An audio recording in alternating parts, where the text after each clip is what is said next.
प्रिय आत्मन,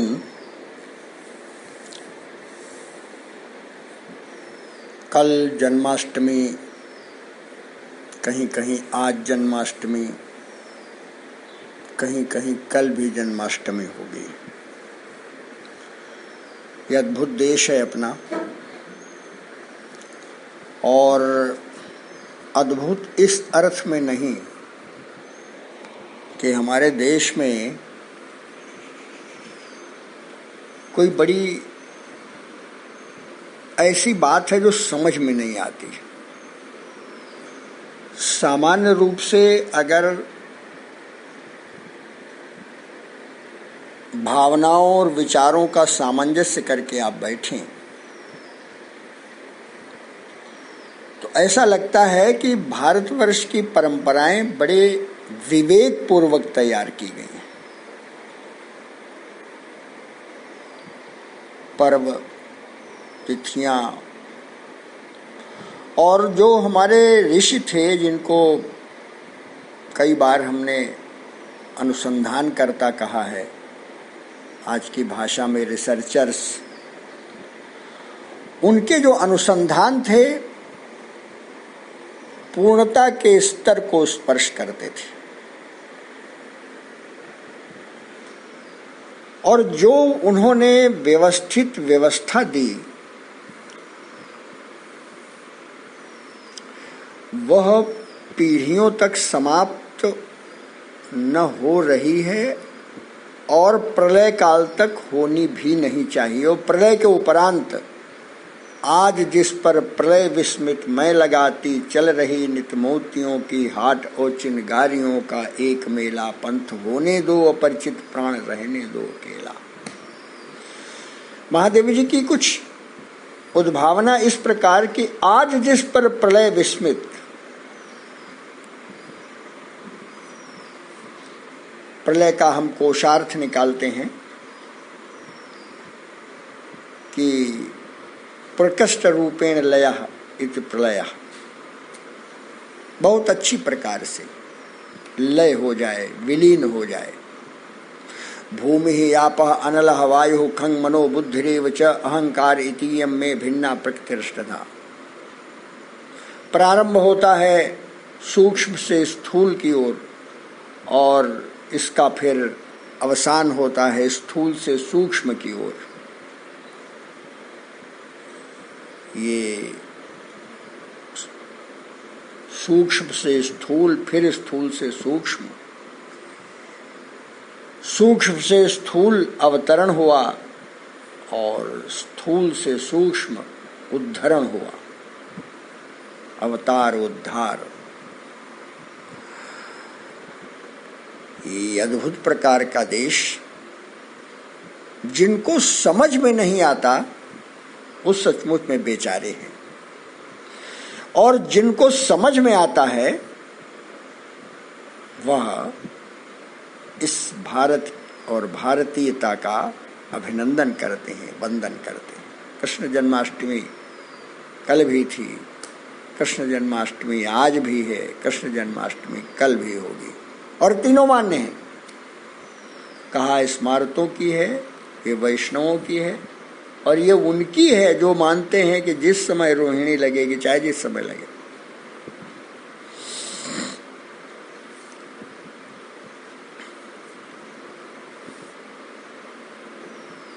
अब है, और कोई परस्पर विरोध नहीं, कोई परस्पर विरोध नहीं।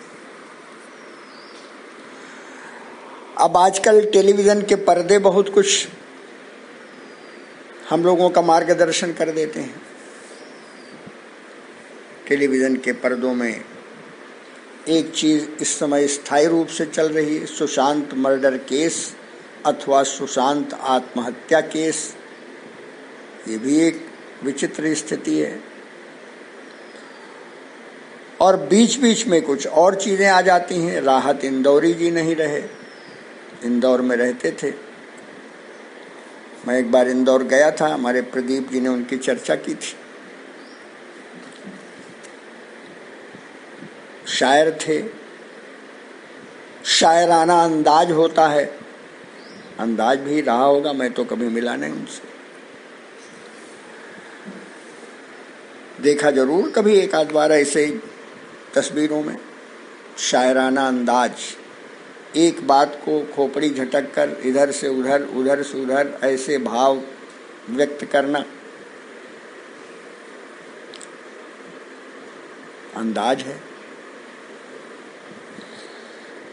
कभी आपको पुराने कोई तस्वीरें मिल जाएं, कभी कभी कोई कोई भेजता है इस पर, कहाँ से लाते मैं नहीं जानता। उन दिनों तो ऐसी व्यवस्था नहीं थी, लेकिन कुछ ऐसे बना लिए जाते थे चलचित्र। तो मंच पर महादेवी जी हों, पंत जी हों, निराला हों, दिनकर हों, मैथिली शरण गुप्त हों, तो फिर कैसे हाव भाव होते थे और आजकल कैसे हाव भाव होते हैं। मेरे आत्मीय जन, जैसे आरोहण अवरोहण इस संसार का स्वभाव है, उसी प्रकार से ये आरोहण और अवरोहण भाव विचारों में भी चलता है। अरे भाव विचार मिलकर काव्य की रचना होती है।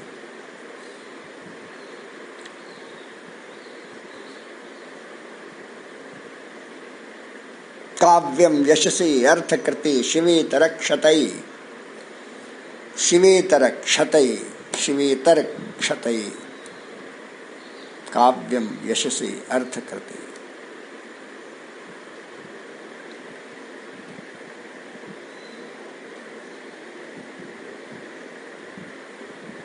और कविता केवल गुदगुदाने भर के लिए हो तो राहत इंदौली जी की मैं कोई ना समीक्षा कर रहा हूँ, न मैं उनकी कोई बुराई कर रहा हूँ, न भलाई कर रहा हूँ। राहत इंदौरी जी थे, भारतवर्ष की जो अभिव्यक्ति की स्वतंत्रता है, इसका लाभ सभी को मिलता है, उनको भी मिलता था। मन में क्या था, भाव में क्या था, लेकिन जो कुछ था अब वो पंचतत्व में विलीन हो गए हैं। अभी वो पंचतत्व में विलीन इसलिए नहीं हुए कि उनका शरीर रखा होगा, धीरे धीरे धीरे धीरे वो विक्षरित हो जाता है, पृथ्वी माता उनको समा लेती हैं। परमात्मा उनको भी अपनी शरण में ले, और जब इस सृष्टि में, इस विविधतापूर्ण सृष्टि में उनको फिर से कभी भेजे, तो शायद वो और अधिक कुछ कला के क्षेत्र में अपना योगदान दे सकें। परमात्मा उनको शांति दे, उनके परिवार वालों को ढाढ़स दे, धैर्य दे, क्योंकि ये सुख दुख सभी को सताता है, चाहे जिस मत मजहब के मानने वाले हों।